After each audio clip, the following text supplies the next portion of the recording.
नमस्ते बच्चों, आज की इस वीडियो क्लास में आप सभी का फिर से एक बार स्वागत है। तो आज हम यहाँ पर 7वीं कक्षा के बच्चों के लिए होंगे कामयाब पुनरावर्तन भाग दूसरा।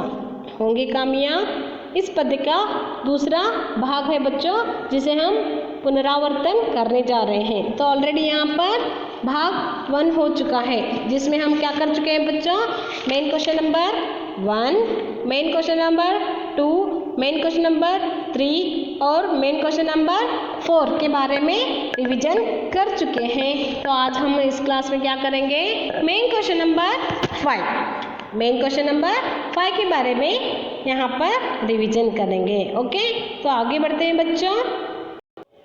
मेन क्वेश्चन नंबर 5 पर क्या है बच्चे, देखिए वहाँ पर आप अपने देश को कैसा देखना चाहते हैं। आप अपने देश को कैसा देखना चाहते हैं। तो आप अपने देश को किस तरह से देखना चाहते हैं, अपने देश के लिए आप क्या करना चाहते हैं। तो किस ऊंचाई पर अपने देश के लिए अपने देश को देखना चाहते हैं। तो क्या करना है आपको, उसके बारे में लिखना है, अपने देश के बारे में यहाँ पर लिखना है। ओके, यानी कि 6 से 8 वाक्यों में आपको यहाँ पर अपने देश के बारे में लिखना है, या फिर अपने देश को कैसा देखना चाहते हैं उसके बारे में आपको क्या करना है, सोचकर लिखना है। ओके, नेक्स्ट आगे बढ़ते हैं प्रश्न उत्तरों की ओर।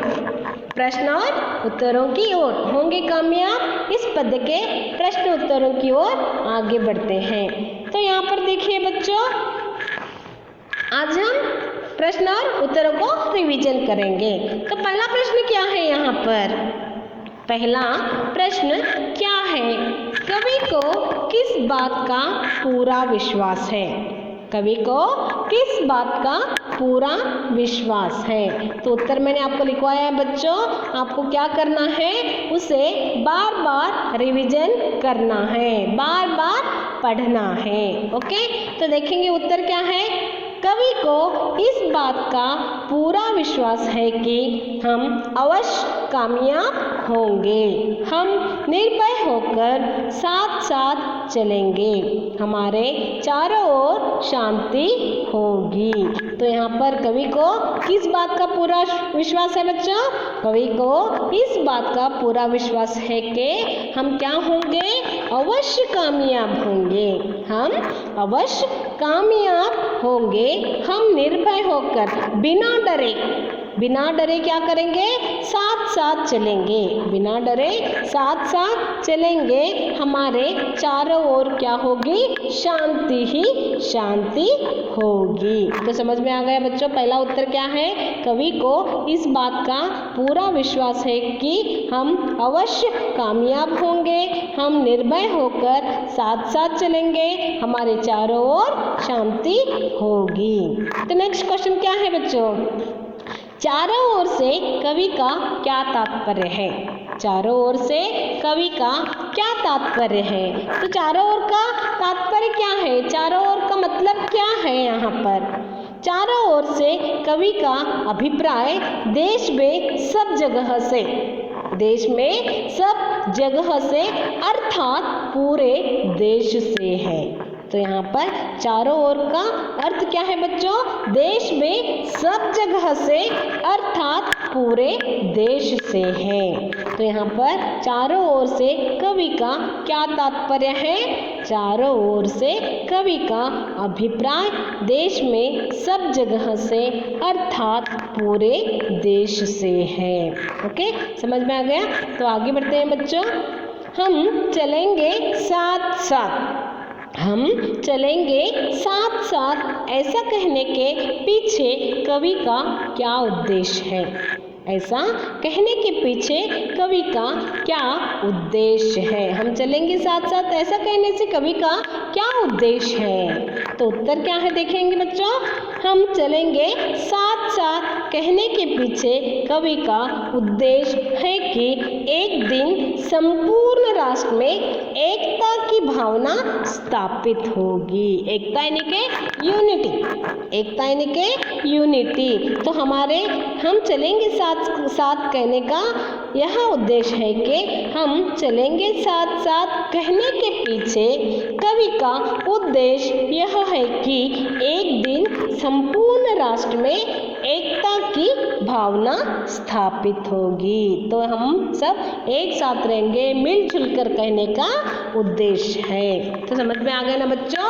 इन तीनों प्रश्नोत्तरों को अलावा भी और भी बहुत सारे प्रश्न आपको आएंगे। जैसे कि हम यहाँ पर देखेंगे कि हम किसके पथ पर अग्रसर हैं, हम किसके पथ पर अग्रसर हैं। तो हम किसके पथ पर अग्रसर हैं बच्चों? प्रगति के पथ पर अग्रसर हैं, प्रगति के पथ पर अग्रसर हैं। तो आपको यहाँ पर कहा जाएगा कि हिंदी शब्द जो है उन्हें आपको क्या करना है, अंग्रेजी में उसका अर्थ लिखने के लिए कहा जाएगा। जैसे कि यहाँ पर शांति, शांति को अंग्रेजी में क्या कहते हैं? पीस। शांति को अंग्रेजी में क्या कहते हैं?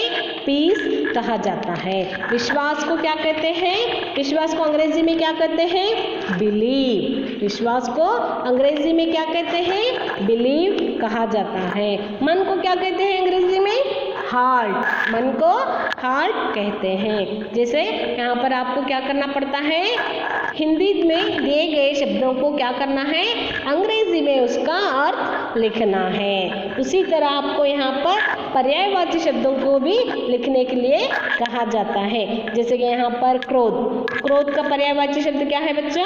क्रोध का पर्यायवाची शब्द गुस्सा।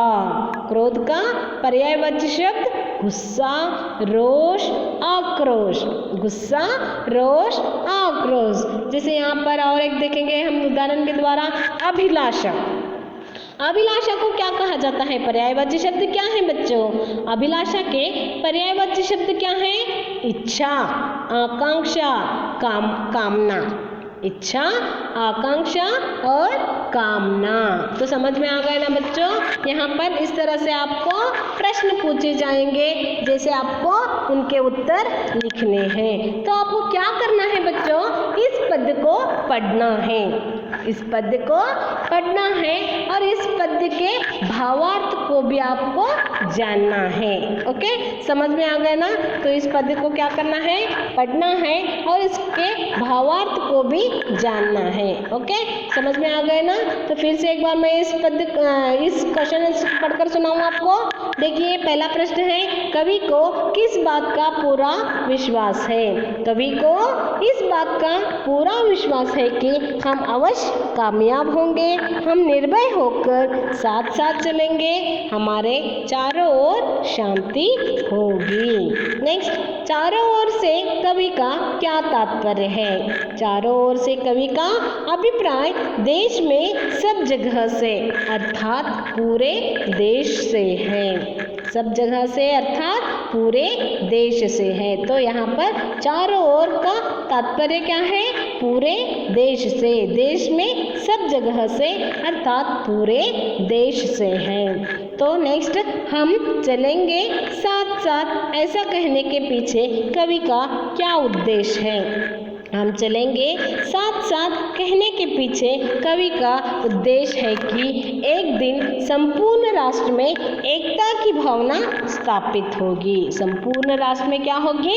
एकता की भावना स्थापित होगी। हम चलेंगे साथ साथ यानी कि राष्ट्र में, पूरे यानी कि संपूर्ण राष्ट्र में क्या होगी? एकता की भावना स्थापित होगी। हम किस पथ पर अग्रसर हैं? हम प्रगति के पथ पर अग्रसर हैं। तो आपको यहाँ पर क्या करना है बच्चों? जैसे मैंने आपको यहाँ पर रिवीजन करवाया है, उसी तरह आपको क्या करना है? बार बार उस प्रश्नों को और इस पद्य को पढ़ना है और कठिन शब्दार्थ भी पढ़ने हैं, पर्यायवाची शब्द भी पढ़ने हैं और उपसर्ग भी आपको क्या करना है? रिवीजन करना है। ओके, समझ में आ गया ना बच्चों? तो आज का यहाँ वीडियो क्लास यहीं पर समाप्त होता है बच्चों। आशा करती हूँ कि आप इस पाठ का रिवीजन बार बार करेंगे। ओके, इस क्लास को यहीं पर समाप्त करेंगे। फिर से हम भाग तीसरे में मिलेंगे। तब तक के लिए धन्यवाद।